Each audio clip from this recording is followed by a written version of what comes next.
My name is Amy Trask, and I have the great honor and pleasure of moderating a panel today with Reagan, Carey, and Jonathan Soros. And I'll tell you a little bit more about them in one moment. But I'll begin by saying that which you all know. We are at a moment in time when we are seeing a tremendous growth in women's sports. Increased fan avidity, increased scope, increased reach, increased revenues. Of course, all of those things are interrelated. And the question becomes, why now? Why not sooner? Is this ephemeral? And of course, the growth we're seeing is not just on the pitch, on the court, on the field, on the turf. It's in the boardroom. It's in the meeting room. And to put this in context, when I started my career in the National Football League in the early 80s, I was the only woman in the room for quite a few years. And that, of course, has changed. So that's the context in which we're going to dive into this. I'm going to introduce you now to Reagan Carey. Reagan is the commissioner of the Premier Hockey Federation. I wanted to make sure I got that perfectly correct. And we have Jonathan Soros from Athletes Unlimited. Reagan's accomplishments, many too many to list in the time we have available. USA Hockey's director of women's ice hockey, oversaw women's national hockey teams, managed women's national teams. There were gold medals involved. There were silver medals involved. Jonathan has spent most of his career in finance, as I have learned many people here today have. He was also active in criminal justice and campaign finance reform efforts. In 2020, he took a little bit of a different turn and was one of the co-founders of Athletes Unlimited. And when I learned about Athletes Unlimited, there was a particular quote that intrigued me, and we'll dive into this today. We founded this organization to start a revolution. So we're going to dive into that in a little bit. Reagan, you rebuilt the structure of the Federation.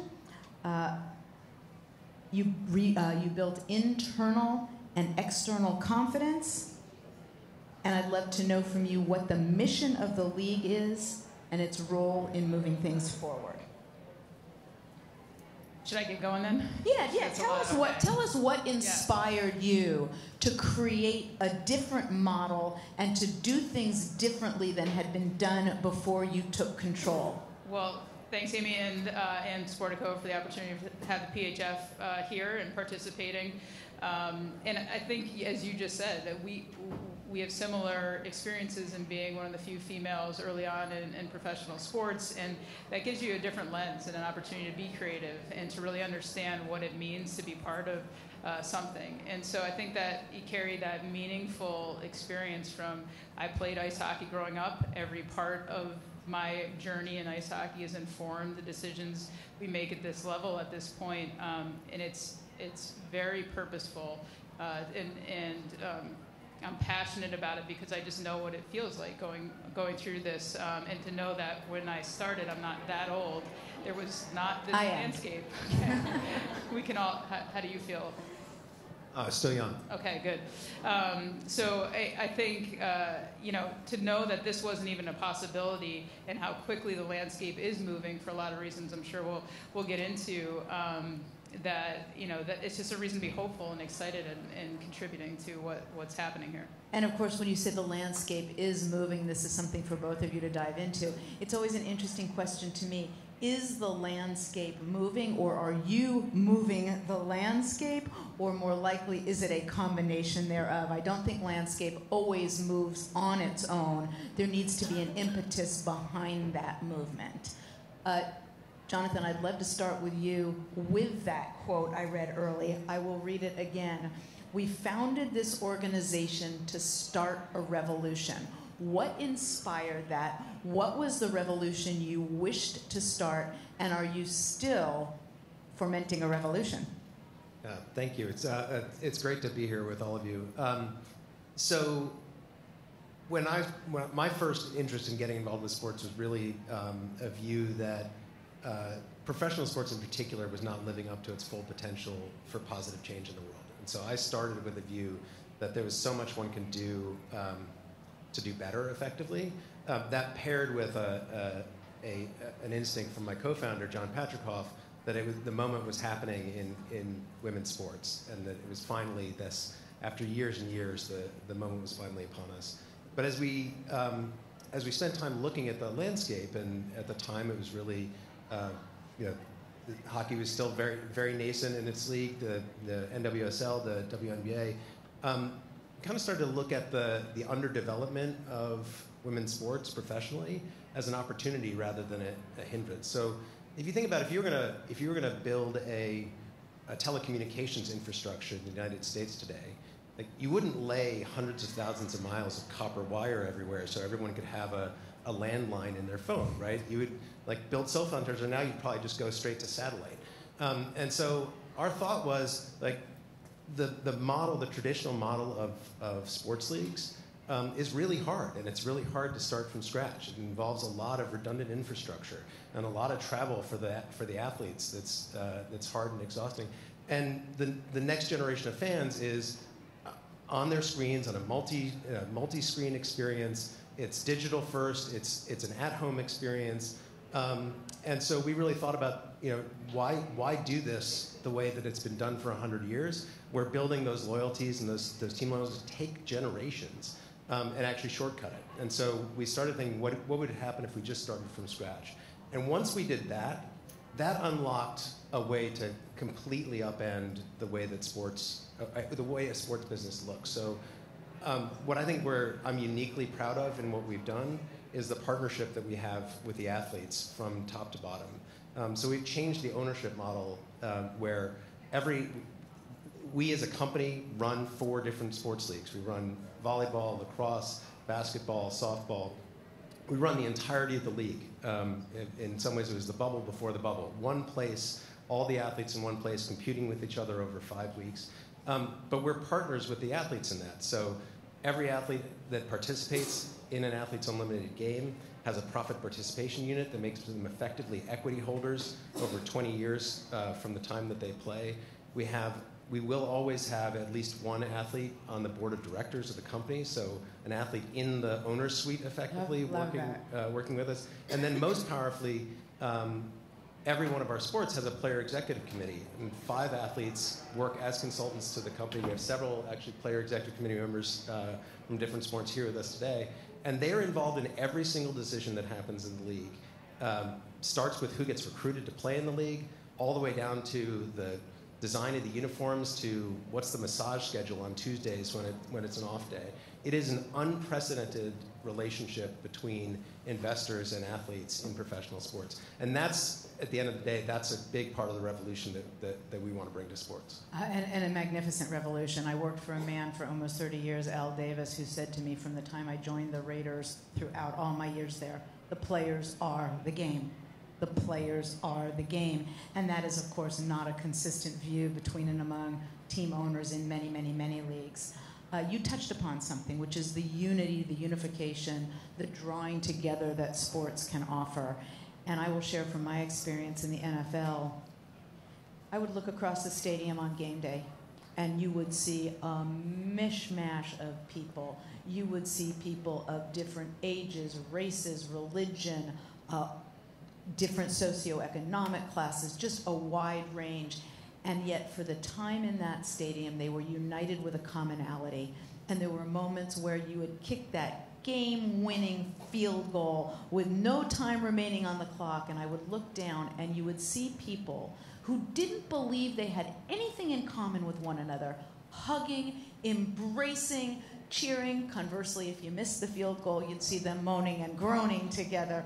But the point was, I always believed, I always hoped that the next time there was something divisive in our community, in our culture, in our country, in our world, the 80-year-old, the octogenarian who lived in the affluent suburb would remember the time he was hugging the 14-year-old who lived in the inner city and realizing we do all have things in common, and we have to look for our commonality, not our difference. So to me, that's a passion for sports, and to hear that melded from your perspective with a business standpoint, because you're right, and I'd love to hear from you both about how the change in the world right now, the way people are viewing things, the way they're consuming things, fan avidity is affecting both of your worlds.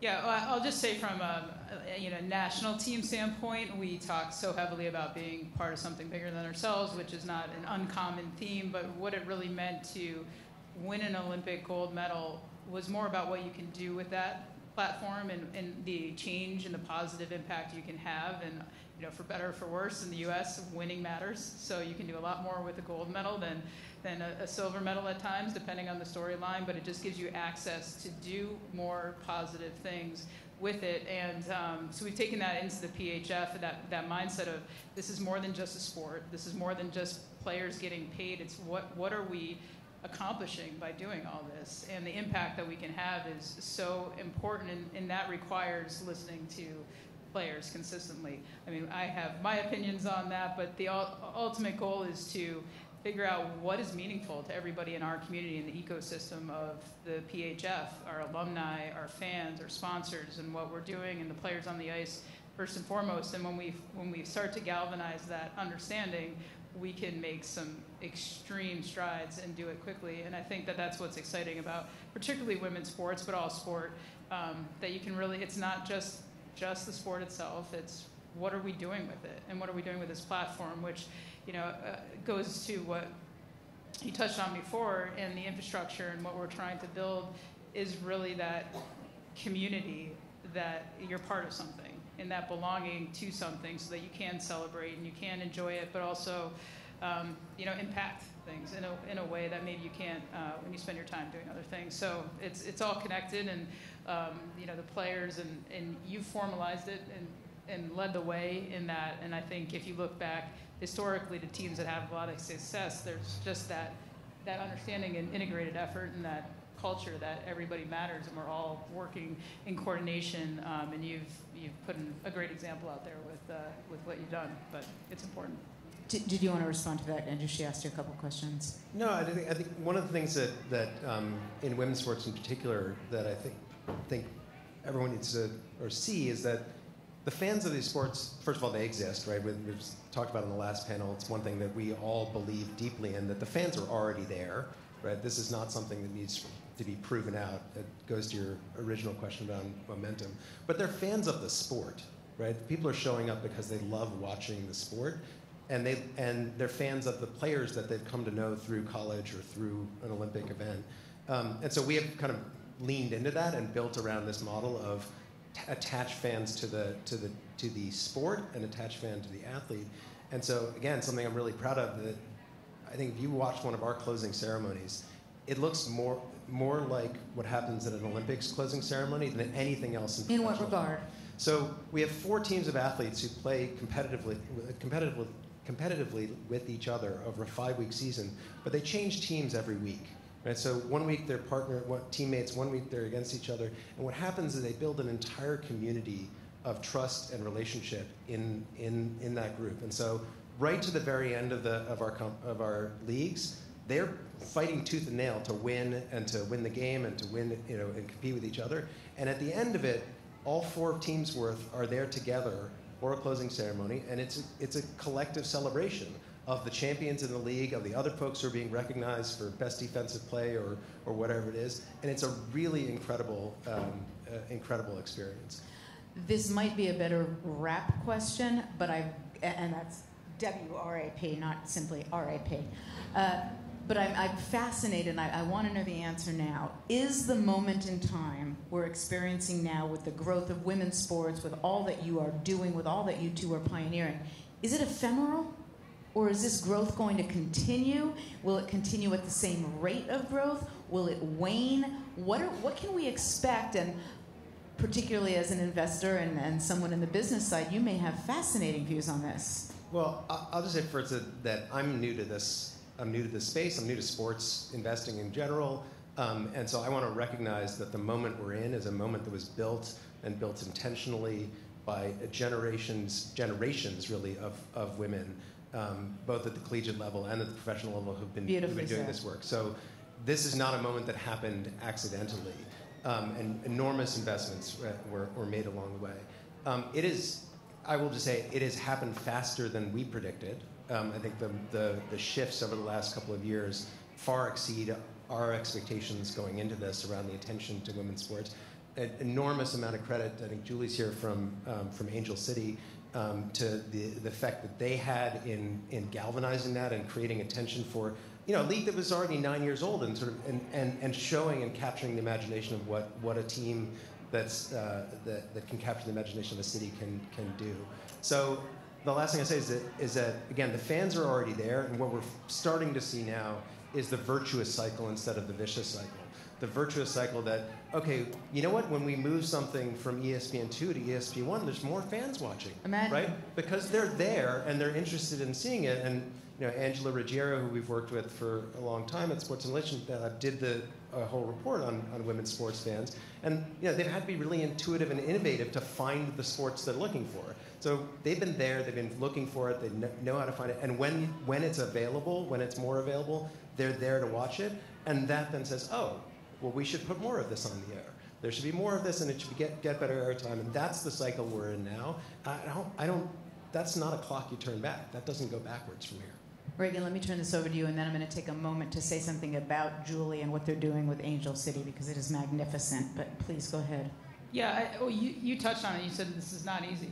Not easy work. It's not an easy landscape. And there's so many people that have been doing this for so many years and decades of getting us to a point that now there are new people coming into sport because they see opportunity and see value in it. But there's a lot of credit that goes to this. I sometimes get frustrated when people do talk about the moment, because it certainly isn't, and it just echo what's been said, that there's so many people that have been, putting a lot of work into and getting not a lot of credit or not a lot of, the upside of it, but just doing it because they cared about it. And now we're seeing a whole community come together that's more than just those people that are in those niche sports and that are championing it. So the business side is waking up to it. I was just talking with a few people outside about it'd be pretty cool if, we could have like a voice version of like sports industry, like the show The Voice, like if you couldn't tell, like a voice. Right?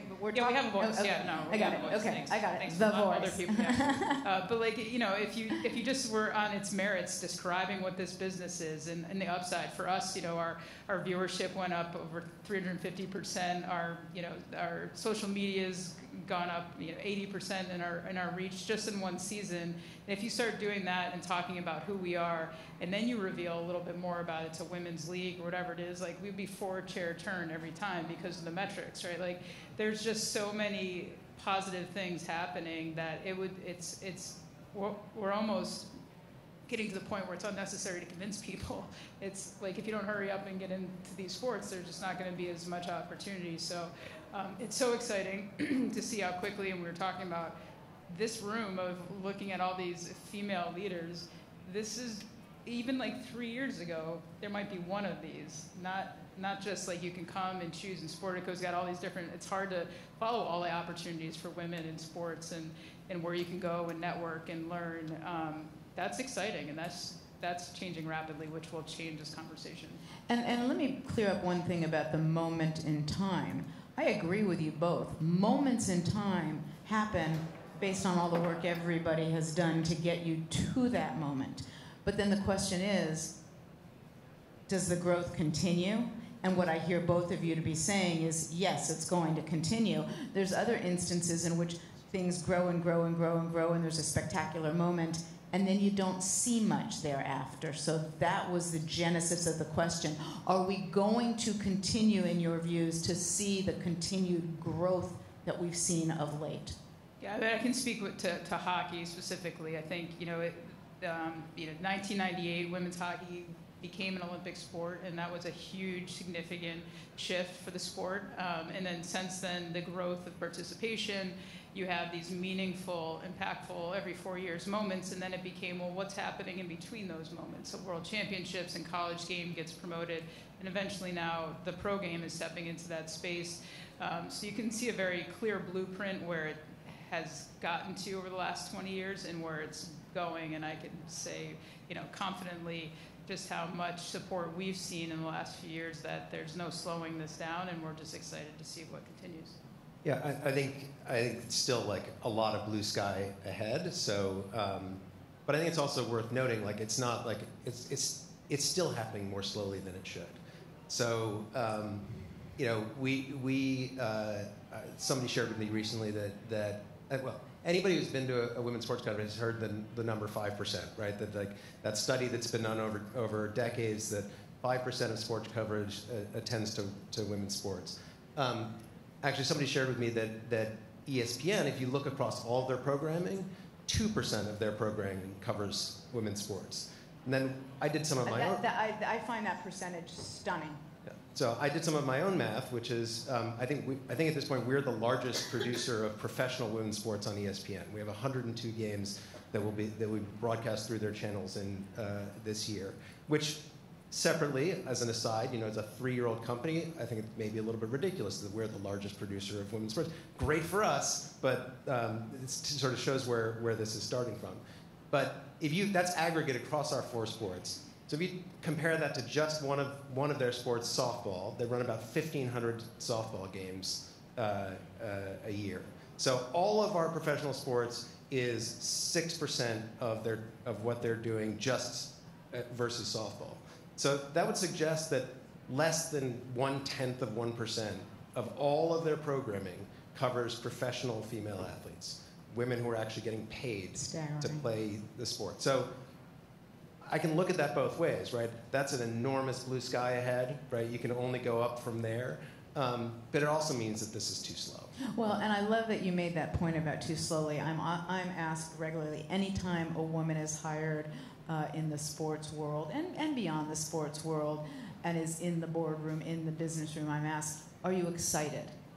And the answer is, sure, of course. But what is truly going to excite me is when those things are no longer newsworthy.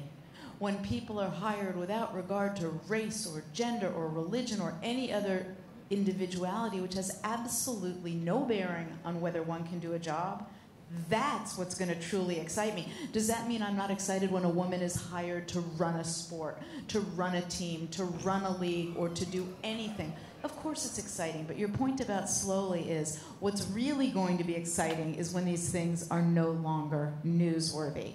I'll take a moment to reference Julie Ehrman because you did. I grew up in Los Angeles. I have spent most of my life in Los Angeles. We're different here.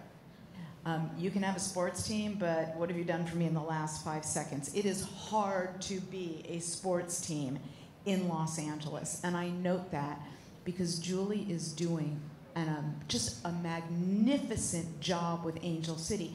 They are doing everything right in every regard, and it's noticed in this city. It is really, really noticed. So I think that's exciting, and I understand she's here today and going to be on a panel today, so I hope you all get a chance to listen to her, because everything she did, she had a vision and was sort of doing things 12 steps ahead, and you can see it in the results.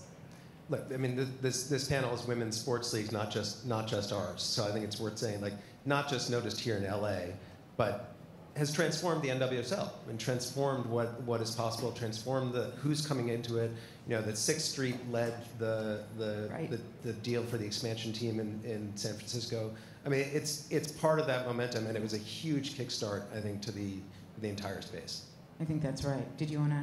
Yeah, I would just say that, I mean, it became the gold standard, right? It's in every conversation, and when you're trying to strive to do something well, it becomes part of the conversation and what we all look to and know that it's possible. Those are just examples of people doing it really well, and a lot of, again, people coming together for a purposeful reason. When you're clear about that vision and have the right people behind you, great things are going to happen. So it's great to have that proof and then try and compete against it now. And this is a tough city in which to do that. All right, for both of you, biggest challenges you see on your horizon as you continue to move forward?